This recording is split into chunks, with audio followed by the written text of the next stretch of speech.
নমস্কার। শুরু করছি রামায়ণ কথা।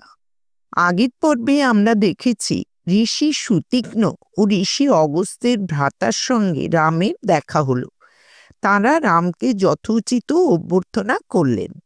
পরদিন সূর্যোদয় হলে তারা অগস্ত্যের আশ্রমের দিকে রওনা হলেন।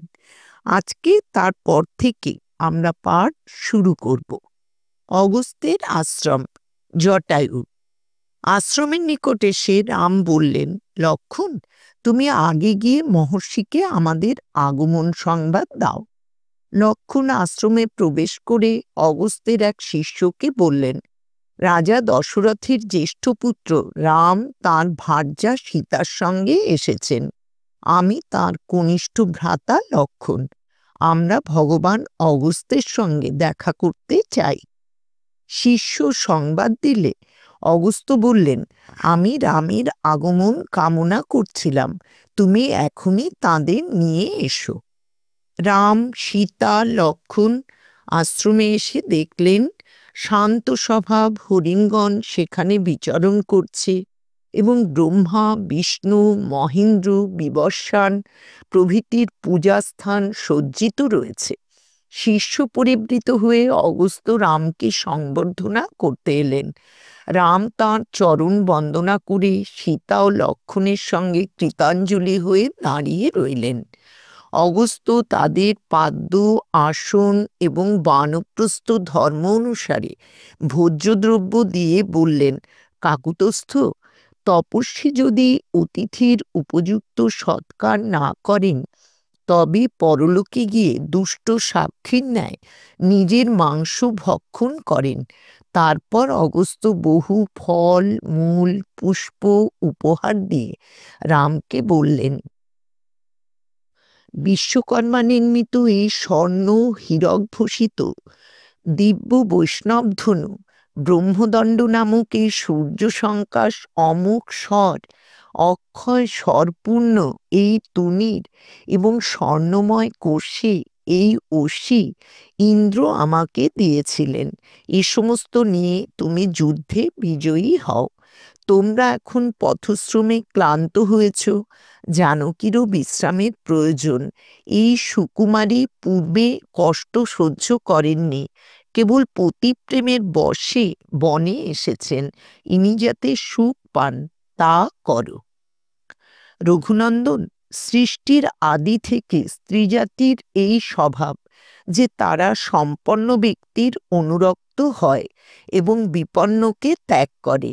তাদের চপলতা বিদ্যুতের ন্যায়, তীক্ষ্ণতা অস্ত্রের ন্যায় এবং শীঘ্রতা গরুর ও বায়ুর ন্যায়।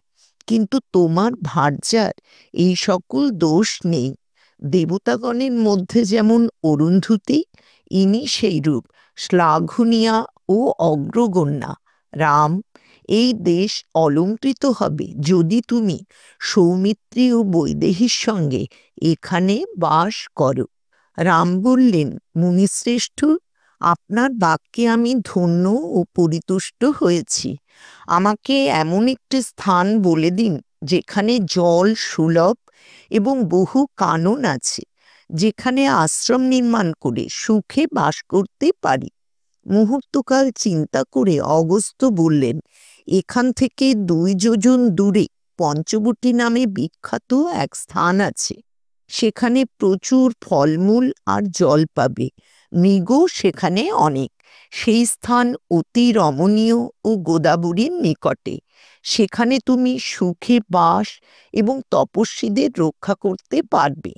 ওই যে মধুক বন দেখা যাচ্ছে, তুমি তার উত্তর দিয়ে ন্যাগ্রোধ আশ্রম লক্ষ্য করে গেলে বনহীন স্থানে একটি পর্বত দেখতে পাবে, তার নিকটেই পঞ্চবটী।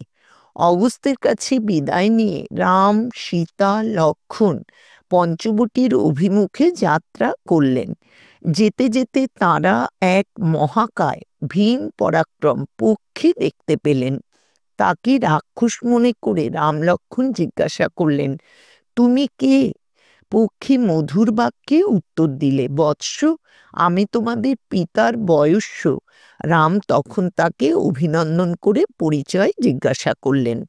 পক্ষী বললে, প্রথম প্রজাপতির নাম কর্দম, তারপর বিকৃত প্রভৃতি ১২ জন, তারপর দক্ষ, বিবস্বান, অরিষ্টনেমি ও কশ্যপ। দক্ষের ৬০ কন্যা।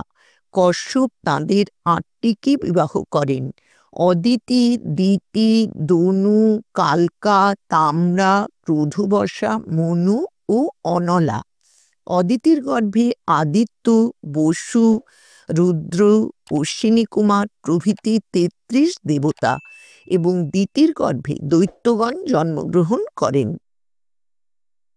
বন ও সাগর সমেত এই বসুমতী পুরাকালে দৈত্যগণের অধিকৃত ছিল। দনু থেকে অশ্বদ্বীপ, কালকা থেকে নরক ও কালুক এবং তাম্র থেকে ক্রঞ্চি, সুকি প্রভৃতি ৫ কন্যা উৎপন্ন হয়। সুকির কন্যা নতা, নতার কন্যা বিনতা। ক্রোধবশার গর্ভেও মৃগী প্রভৃতি ১০ কন্যা জন্মায়। কশ্যপের এই সকল দুহিতা ও দৌহিত্রী থেকে নানা জাতীয় পক্ষী, পশু, সর্প ও মনুষ্য উৎপন্ন হয়েছে। শুকের দৌহিত্রী বিনতার গর্ভে গরুড় ও অরুণ জন্মগ্রহণ করেন। আমি অরুণের পুত্র, নাম জটায়ু। আমার অগ্রজের নাম সম্পাতি। বৎস, তুমি যদি চাও তবে এই বনে আমি তোমার সহায় হব। তুমি আর লক্ষণ অন্যত্র গেলে আমি সীতাকে রক্ষা করব। রাম জটায়ুকে প্রণাম ও আলিঙ্গন করে এবং সীতার রক্ষার ভার তাকে দিয়ে পঞ্চবটিতে এলেন। পঞ্চবটী।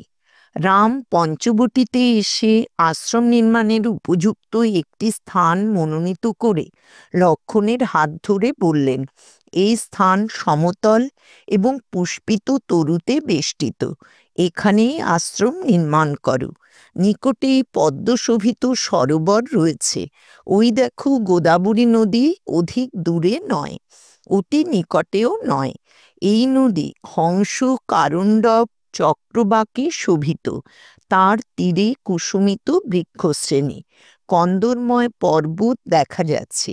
তাতে সুবর্ণ, রজত ও তাম্র থাকায় চিত্রিত হস্তির ন্যায় বোধ হচ্ছে। শাল, তাল, তমাল, খর্জুর, পনস, পুন্নাগ, আম্র, অশোক, চম্পক, চন্দন প্রভৃতি বহু প্রকার বৃক্ষ রয়েছে। মৃগপক্ষীও প্রচুর। আমরা এই রমণীয় স্থানে জটায়ুর সহিত বাস করব। মাটি, বড় বাঁশ, শমী শাখা, কুশ, কাশ, পত্র প্রভৃতি দিয়ে লক্ষণ এক বিশাল পর্ণশালা নির্মাণ করলেন। তারপর রাম লক্ষণ গোদাবরীতে স্নান করে পদ্ম আর ফল নিয়ে এলেন এবং পুষ্প বলি দিয়ে বাস্তুশান্তি করলেন। রাম অতি প্রীত হয়ে পরম স্নেহে লক্ষণকে বললেন, তুমি মহৎ কর্ম সম্পন্ন করেছ, তার প্রতিদান স্বরূপ তোমাকে আলিঙ্গন করছি। তুমি ভাবজ্ঞ, কৃতজ্ঞ, ধর্মজ্ঞ। তোমাকে পুত্ররূপে লাভ করে আমাদের পিতা অমর হয়েছেন। সীতা ও লক্ষণের সঙ্গে রাম পঞ্চবটিতে সুখে বাস করতে লাগলেন। শরৎকাল অতীত হয়ে হেমন্ত আগত হল। একদিন প্রভাতকালে রাম গোদাবরীতে স্নান করতে গেলেন। তাঁর পশ্চাতে সীতা এবং কলশস্তে লক্ষণ চললেন। লক্ষণ রামকে বললেন, প্রিয়ংবদ, যে ঋতু আপনার প্রিয় তা এখন উপস্থিত। এর আগমনে সংবৎসর যেন মঙ্গলময় ও অলঙ্কৃত হয়েছে। পশ্চিম বায়ু স্বভাবত শীতল স্পর্শ এখন হিমের জন্য দ্বিগুণ শীতল হয়ে প্রবাহিত হচ্ছে। অরণ্য সকল বাষ্পে আচ্ছন্ন। যব ও গোধূম উৎপন্ন হয়েছে। সূর্যোদয়ে ক্রঞ্চ ও সারস কলরব করছে। তণ্ডুলপূর্ণ কনকবর্ণ ধান্যের শীর্ষ খর্জুর পুষ্পের ন্যায় কিঞ্চিত নত হয়ে শোভা পাচ্ছে। নিহারপাতে ঈষৎ আর্দ্র হরিৎবর্ণ তৃণময় স্থানে তরুণ সূর্যকিরণ পড়ায় বনভূমি শোভিত হয়েছে। ভীরুজন যেমন যুদ্ধে নামে না এই সকল জলচর বিহঙ্গ সেইরূপ জলের নিকটে থেকেও অবগাহন করছে না। লক্ষ্মণ তারপর বললেন, ধর্মাত্মা ভরত রাজ্য মান ও ভোগ পরিহার করে এখন শীতল ভূমিতলে শয়ন করেন। তিনিও হয়তো এই প্রভাতকালে সরযূতে স্নান করতে গেছেন। তিনি সুকুমার, হিমশীতল জলে কি করে অবগাহন করবেন? প্রবাদ আছে, লোকে মাতৃস্বভাব পায়, কিন্তু ভরত তার অন্যথা করেছেন। দশরথ যার স্বামী, ভরত যার পুত্র, সেই কইকেয়ী কি করে ক্রূরমতি হলেন?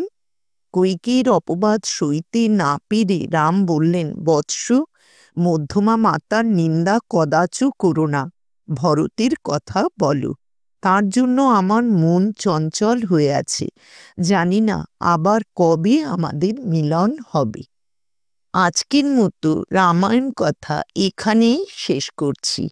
ভগবান শ্রী রামচন্দ্রের কৃপা ও আশীর্বাদ আপনাদের সকলের উপর বর্ষিত হোক, এই কামনা করি।